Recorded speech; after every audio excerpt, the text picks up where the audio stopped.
ఓం మహాగణపతే నమః. జూలై మాసంలో ద్వాదశ రాశుల వారికి ఉన్నటువంటి రాశి ఫలితాలు చూద్దాము. ముందుగా మనకు ఈ జూలై మాసంలో ఉన్నటువంటి గ్రహస్థితిని కనుక గమనించినట్టయితే ఈ మాసంలో గురువు మనకు కర్కటక రాశిలో సంచారం చేస్తున్నాడు. అదేవిధంగా శుక్రుడు వచ్చేసి సింహరాశిలో ఈ మాసంలో దాదాపుగా శుక్ర సంచారం ఉంటుంది. ఇక రవి వచ్చేసి మిథున రాశిలో జూలై 16 వరకు సంచారం అనేది ఉంటుంది. ఆ తర్వాత మనకు రవి కర్కటక రాశిలో సంచారం చేస్తాడు.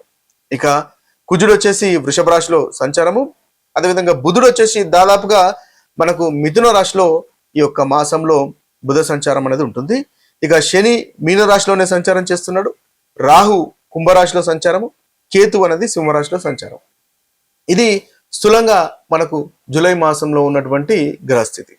ఈ గ్రహస్థితిని ఆధారంగా చేసుకొని ద్వాదశ రాశుల వారికి ఉన్నటువంటి ఫలితాలు ఏ విధంగా ఉన్నాయో చూద్దాము. మేషరాశి వారికి జూలై మాసంలో ఉన్నటువంటి ఫలితాలు మనం ఒకసారి చూసినట్టయితే, ముందుగా ఈ రాశి వారికి ఈ మాసంలో ఉన్నటువంటి అనుకూలమైనటువంటి గ్రహాల యొక్క సంచారం కనుక చూసినట్టయితే, వీరికి 9వ అధిపతి 12వ అధిపతి అయినటువంటి గురువు చాలా చక్కగా అనుకూలంగా ఉన్నాడు. చతుర్థ స్థానంలో సంచారం చేస్తున్నాడు. చాలా చక్కటి అనుకూలత అనేది మనకు కలగజేస్తున్నాడు. అదేవిధంగా శుక్రుడు 2వ అధిపతి 7వ అధిపతి అయినటువంటి శుక్రుడు కూడా 5వ స్థానంలో సంచారం చేస్తున్నాడు. సింహరాశిలో సంచారంగా ఉన్నాడు. ఈ యొక్క గ్రహం కూడా అనుకూలమైనటువంటి ఫలితాలు కలగజేస్తున్నాడు. సూర్యుడు 1 నుంచి 16 అంటే 16వ తేదీ వరకు దాదాపుగా చక్కటి అనుకూలమైనటువంటి ఫలితాలు కలగజేస్తున్నాడు. ఇక రాహు కూడా ఈ మాసం మొత్తం కుంభరాశిలో సంచారం చేస్తున్నాడు. 11వ స్థానంలో లాభస్థానంలో సంచారం అనేది ఉంటుంది. కాబట్టి రాహు యొక్క సంచారం కూడా మనకు ఈ చక్కటి అనుకూలమైనటువంటి ఫలితాలు కలగజేస్తున్నారు. ఇవి ఈ రాశి వారికి ఉన్నటువంటి అనుకూలమైనటువంటి ఫలితాలు. ఇక ప్రతికూలంగా అంటే మీకు ఈ మాసంలో అనుకూలంగా లేని యొక్క గ్రహాలు కనుక చూసినట్టయితే, మనకు సూర్యుడు రవి 17వ తేదీ నుంచి దాదాపు 31వ తేదీ వరకు రవి యొక్క సంచారం అంతగా అనుకూలంగా లేదు. కుజుడు, బుధుడు, అదేవిధంగా శని, కేతు ఈ గ్రహాలు కూడా అంతగా ఈ రాశి వారికి అనుకూలంగా లేవు. కాబట్టి మిశ్రమైనటువంటి ఫలితాలు ఈ మాసంలో ఈ రాశి వారికి కలుగుతున్నాయని మనం చెప్పవచ్చు.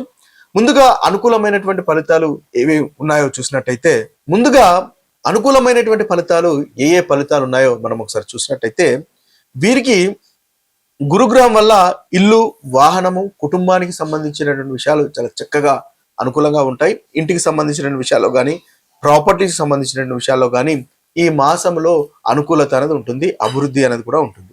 ఈ శుక్రగ్రహం వల్ల ఈ రాశి వారికి శుక్రుడు 2వ అధిపతి 7వ అధిపతి పంచమ స్థానంలో సంచారం చేస్తున్నాడు. కాబట్టి ప్రేమ విషయంలో అనుకూలత ఉంటుంది. ప్రేమ వ్యవహారాలు అనుకూలంగా ఈ రాశి వారికి ఈ మాసంలో ఉంటాయి. ముఖ్యంగా సంతాన విషయంలో కూడా చాలా చక్కగా ఉంటుంది. ధనలాభం కూడా ఉంటుంది. 2వ అధిపతి కాబట్టి చక్కటి వ్యాపారంలో కూడా చక్కటి ధనలాభం అనేది కనిపిస్తుంది. ఇక రవి కూడా మీకు సహాయ సహకారాలు మనకు 16 వరకు ఈ మంత్ 16 వరకు కూడా రవి కూడా అనుకూలంగా ఉన్నాడు. కాబట్టి ధైర్యం పెరుగుతుంది. 3వ స్థానంలో సంచారం చేస్తున్నాడు కాబట్టి విజయాలు అనేవి ఉంటాయి. సోదరిమణులతో మీరు సంతోషంగా ఆనందంగా గడుపుతారు. అంతేవిధంగా రాహు వల్ల కూడా లాభస్థానంలో ఉన్నాయి కాబట్టి మంచి ఫలితాలు కలుగుతున్నాయి. స్నేహితుల వల్ల లాభాలు పొందడము, నెట్వర్కింగ్ వల్ల లాభాలు పొందడం లాంటి ఉత్తమమైనటువంటి ఫలితాలు మనకు ఈ మాసంలో ఈ రాశి వారికి కనిపిస్తున్నాయి. అయితే ప్రతికూలమైనటువంటి ఫలితాలు కనుక మనం చూసుకున్నట్టయితే, ఇక్కడ బుధుడు మనకు బాలేడు. అదేవిధంగా శని కూడా 12వ స్థానంలో సంచారం చేస్తున్నాడు. అంతగా అనుకూలంగా లేడు కాబట్టి ఖర్చులు ఉండే అవకాశాలు కనిపిస్తున్నాయి. ముఖ్యంగా మాటల వల్ల చిన్న గొడవలు, మానసిక ఒత్తిడి ఉండే అవకాశాలు కనిపిస్తున్నాయి. కాబట్టి ఆ విషయంలో కాస్త జాగ్రత్త పడినట్టయితే మంచి ఫలితాలు మీరు పొందగలుగుతారు. ఓవరాల్ చూసినట్టయితే గురు, శుక్ర, రవి, అదేవిధంగా రాహు వల్ల మంచి ఫలితాలే అధికంగా ఈ రాశి వారికి కనిపిస్తున్నాయి. ద్వాదశ రాశుల వారికి ఈ యొక్క పరిహారాలు కనుక మనం ఒకసారి గమనించినట్టయితే, ముఖ్యంగా మేషరాశి వారికి రవి, కుజుడు, బుధుడు, శని అంతగా అనుకూలంగా లేరు. కాబట్టి వీరికి ప్రతి మంగళవారము హనుమాన్ చాలీసా పఠించండి. తద్వారా మేషరాశి వారికి చాలా చక్కగా ఉంటుంది. శనివారము నల్ల నువ్వుల దానము, అదేవిధంగా గణపతిని ఆరాధించడం వల్ల మనకు మేషరాశి వారికి ఈ మాసంలో చక్కటి అనుకూలమైనటువంటి ఫలితాలు కలుగుతాయి. ఇక వృషభ రాశి వారికి కనుక చూసుకున్నట్టయితే, వృషభ రాశి వారికి గురువు బాలేడు. సూర్యుడు, కుజుడు, బుధుడు, రాహుకేతువులు అంతగా అనుకూలంగా లేరు. కాబట్టి ముఖ్యంగా సూర్య నమస్కారాలు చేసుకోవడం వల్ల ఈ మాసంలో మంచి ఫలితాలు కలుగుతాయి. అదేవిధంగా శనివారము మనకు రాహుకేతువులను పూజించడం వల్ల కూడా చక్కటి ఫలితాలు మనకు వృషభ రాశి వారికి కలుగుతాయి. అదేవిధంగా గణపతిని ఆరాధించడం వల్ల కూడా వృషభ రాశి వారికి ఈ మాసంలో అనుకూలమైనటువంటి ఫలితాలు కలుగుతాయి.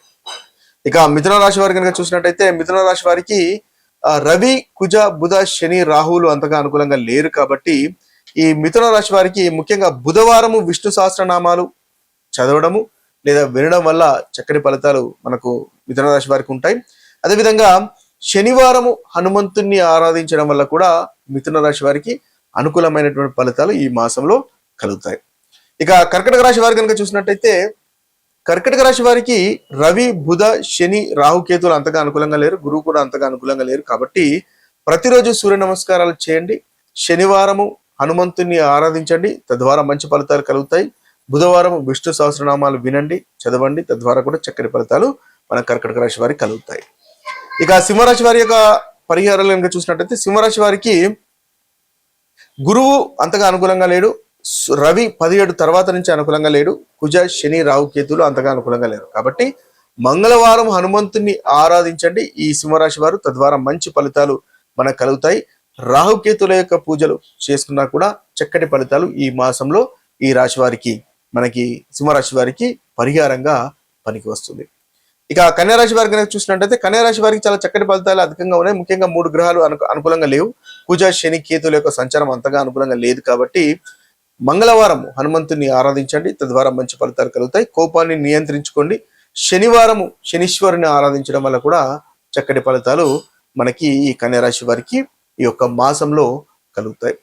ఇక తులారాశి వారి కనుక చూసుకున్నట్టయితే తులారాశి వారికి గురువు, సూర్యుడు, కుజుడు, బుధుడు, రాహు ఈ యొక్క గ్రహాలు అనుకూలంగా లేరు కాబట్టి తులారాశి వారికి ముఖ్యంగా బుధవారం విష్ణు సహస్రనామం వినండి, చదవండి, తద్వారా మంచి ఫలితాలు ఈ రాశి వారికి కలుగుతాయని మనం చెప్పవచ్చు.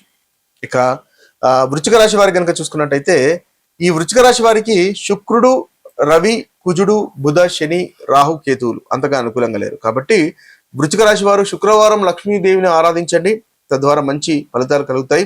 అదేవిధంగా శనివారం హనుమాన్ చాలీసా పఠించండి, తద్వారా మనకు వృశ్చిక రాశి వారికి అనుకూలంగా ఉంటుంది. ఇక ధనుసు రాశి వారి యొక్క పరిహారాలను చూసినట్టయితే ధనుసు రాశి వారికి ముఖ్యంగా రవి, బుధ, శని, కేతువులు అంతగా అనుకూలంగా లేరు కాబట్టి బుధవారము విష్ణు సహస్రనామాలు పఠించడము, అదేవిధంగా వీరికి చూసినట్లయితే శనివారము హనుమాన్ చాలీసా పఠించడం వల్ల ధనుసు రాశి వారికి చక్కటి ఫలితాలు కలుగుతాయి. ఇక మకర రాశి వారి యొక్క పరిహారాలను ఇంకా చూసినట్టయితే మకర రాశి వారికి రవి 17 తర్వాత నుంచి అంతగా అనుకూలంగా లేరు, కుజ, రాహు, కేతువులు కూడా అనుకూలంగా లేరు ఈ మాసంలో కాబట్టి మంగళవారం హనుమంతుని ఆరాధించండి, తద్వారా ప్రతికూలమైనటువంటి ఫలితాలు తొలగిపోయి అనుకూలత పెరుగుతుంది. శనివారం కూడా శనీశ్వరుని ఆరాధించడం వల్ల, నవగ్రహ ప్రదక్షిణలు చేయడం వల్ల, ధ్యానము చేయడం వల్ల చక్కటి ఫలితాలు మీరు పొందగలుగుతారు. ఇవి పరిహారాలుగా పనిచేస్తున్నాయి. ఇక కుంభరాశి వారి యొక్క ఫలితాలు కనుక మనం చూసినట్టయితే కుంభరాశి యొక్క పరిహారాలు చూసినట్టయితే కుంభరాశి వారికి శుక్రుడు అంతగా అనుకూలంగా లేడు, రవి 1 నుంచి 16 వరకు అనుకూలంగా లేడు, కుజ, బుధ, శని, రాహు, కేతులు అంతగా అనుకూలంగా లేరు కాబట్టి శుక్రవారం లక్ష్మీ పూజ చేయండి, అది మీకు మంచి పరిహారంగా ఈ యొక్క మాసం కుంభరాశి వారికి కలుగుతుంది. అదేవిధంగా శనివారం నల్లని నువ్వులు దానం చేయడము, శనివారం హనుమాన్ చాలీసా పఠించడం లాంటి పరిహారాలు చేసుకోవడం వల్ల కూడా మనకి కుంభరాశి వారికి అనుకూలంగా ఉంటుంది.